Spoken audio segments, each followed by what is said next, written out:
Heto na ang paboritong nating panulak sa pananghalian, ang H2O o Hot Issue sa Hotline at Opinyon.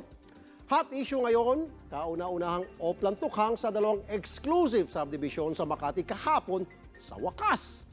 Unang sinuyod ang Magallanes Village kung saan namimigay sila ng flyers. Pero puro kasambahay, gwardiya at driver at hindi yung mismong may-ari ng bahay ang humarap sa mga pulis. Sa Forbes Park naman, kinailangan munang kausapin ng mga pulis ang Homeowners Association para bago sila makapag-ikot. Kinatok pati ang bahay ng mga ambasador. Aba, okay yan ah. Sabi naman ng Southern Police District, walang drug personality sa Magallanes at Forbes Park. Imposible. Hati ang reaksyon ng netizens sa ginawang oplantukhang sa mga eksklusibong subdivision. Para sa karagdagang impormasyon, makakausap natin sa linya ng telepono si Colonel Romil Mitra, Hepe ng Makati PNP. Magandang tanghali po, Sir Colonel. Magandang tanghali po, Rafi. Magandang tanghali po. Okay. Tulad ng binasa ko po kanina, hati pong opinion ng mga netizen. Meron nagsabi okay, meron nagsabi, teka muna, hindi masyado okay. Bakit, sir, ang ginawa ninyo magbigay lamang ng leaflet para magtanong kung sino ang alam nilang nagtitake ng droga sa lugar na yan? Ba't hindi katulad sa mga ibang binabahay-bahay natin, labas ng exclusive subdivision na yan, na kung saan pinupuntahan po ninyo yung mga bahay ng identified na mga adik at sinasabing, sumurrender ka na, adik ka, huwag mo na ulitin to. Bakit dito, sir, mukhang medyo malamya ang approach natin? Ganito po kasi, di ba po, yun nga po yung ating operation tokang po, yung ating, initially po mga watchlist ang ating target. Apo. Po, dito sa mga exclusive village, wala po tayong target na personality dito. Kaya po, ang ginawa po natin, nakiusap po tayo sa mga homeowners na ipaalam po sa kanila yung programa po natin sa anti-illegal drug campaign. Ito po yung re-integrated tukhang na kung saan po yung pong community, kahit hindi kasama sa watchlist, ay binibigyan po natin ng informasyon na tungkol sa programa po ng yung ating po programa sa anti-illegal drugs. So kaya po kami nagbibigay ng leaflets, expected na po namin na yung po mga tao po dito sa exclusive village nasa mga trabaho na po. Kaya yun po yung sa dialogue po, yun ang lumalabas. Okay. Makikita po pero natin. sir, sandali lang, makasingit. Don't get me wrong, gusto ko po yung ginagawa ninyo. Kaya lang, sir, ayon nga po sa ibang netizen, sa kanilang obserbasyon, hindi ho ata masyadong malakas ang approach. Example, namigay kayo ng mga leaflets para hikayatin yung mga pinag-iwanan nyo ng leaflets yan, mga kasambahay, driver, na magsumbong kung sino alam nila na nagdodroga sa komunidad. Sir, hindi naman nila isusumbong yung kanilang amo. Alangan ba naman? Di pinalaya sila. Di ba, sir? Akala ko ba, sir, yung makikipag-ugnayan po kayo sa barangay, sa PDEA, sa iba pa nating mga taga-law enforcement agency, sa Intel community, para tanungin kung sino-sino sa exclusive subdivision na yon ang nagdodroga o tulak ng droga, and then katukin yung bahay na yon at kung natatakot kayong diretsuin siya, bigyan sila ng leaflet, sabihin, sa bahay na ito, ayon sa aming Intel report, may nagdodroga o nagtitinda ng droga, huminahon kayo at itigil nyo na yan. Wala bang ganon?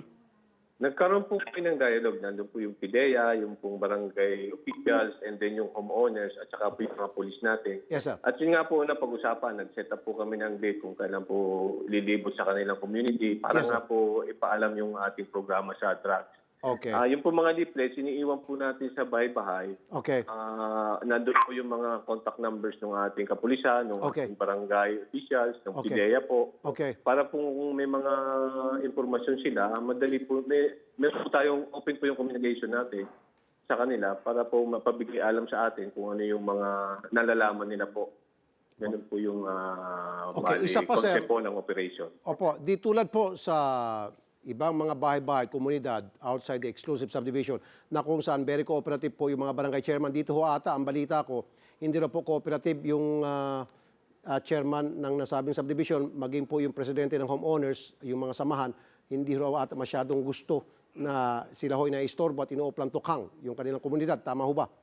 Hindi po totoo yun. Ang katotohanan po, sila po yung gumawa ng mga leaflets, sila po yung nag-set up ng ating kung anong kailan tayo pwede sa kanilang subdivision. Okay. At saka kung makikita po niyo yung bago po kami pumasok, meron po munang mga pagpupulong na ginawa sa barangay. At lahat po sila ay suportado itong programa natin. sa Dasmariñas Village po, maging sa Pobs Park po. Nandun po, kumpleto po yung mga barangay official nila.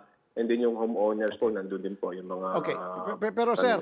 Pero sir, is it safe to say na for sure, meron din pong gumagamit ng droga na nakatira sa mga exclusive subdivision na yan? Tama ba?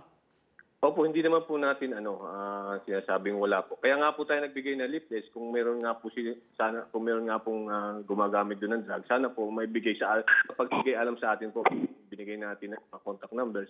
Hinihintay po namin na merong tatawag o magbibigay na informasyon na sa kanilang lugar merong problema sa drug. FYI lamang po, sa kanila nga po nangauso yung party drugs na yan ho sa mga mayayaman na mga nakatira dyan sa mga lugar na yan.